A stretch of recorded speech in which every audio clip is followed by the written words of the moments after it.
আচ্ছা, একটা বিষয় জানেন কি? সবসময় টপাররা কেন এভারেজ লাইফ লিড করে? এর পিছনে একটা কারণ আছে। টপাররা সবসময় বইয়ের ভিতরে আবদ্ধ থাকে।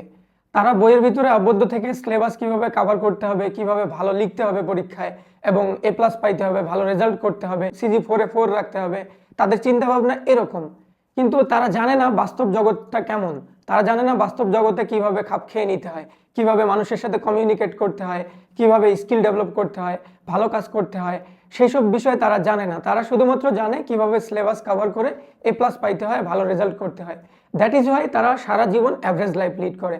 দেখেন, আপনাকে ফার্স্ট ক্লাস লাইফ লিড করতে হইলে সব বিষয়ে খেয়াল রাখতে হবে। পড়াশোনার পাশাপাশি অন্যান্য সাইডগুলোর দিকে খেয়াল রাখতে হবে।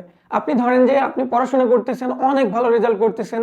দেখেন, আপনি একটা সিলেবাসের ভিতরে যদি আবদ্ধ থাকেন, আপনার যদি কমিউনিকেশন স্কিল না থাকে, আপনি যদি অন্যান্য সাইডের বিষয়গুলো না জানেন, কিভাবে বাস্তব জগতে খাপ খেয়ে নিতে হয়, অভিযোজন করতে হয়, সেসব বিষয় যদি আপনি না জানেন, আপনার রেজাল্ট কিন্তু টফ, বাট আপনি আলটিমেটলি কিচ্ছু করতে পারবেন না। আপনার অনেক সমস্যা হবে। আপনি সারা জীবন অ্যাভারেজ লাইফ লিড করবেন।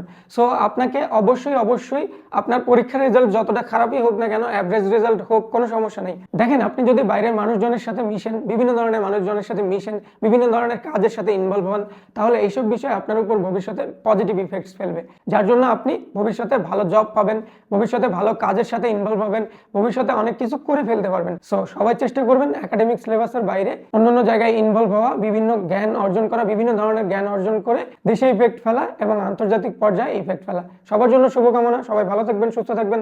দেখা হবে অন্য কোনো ভিডিওতে। আল্লাহ হাফেজ।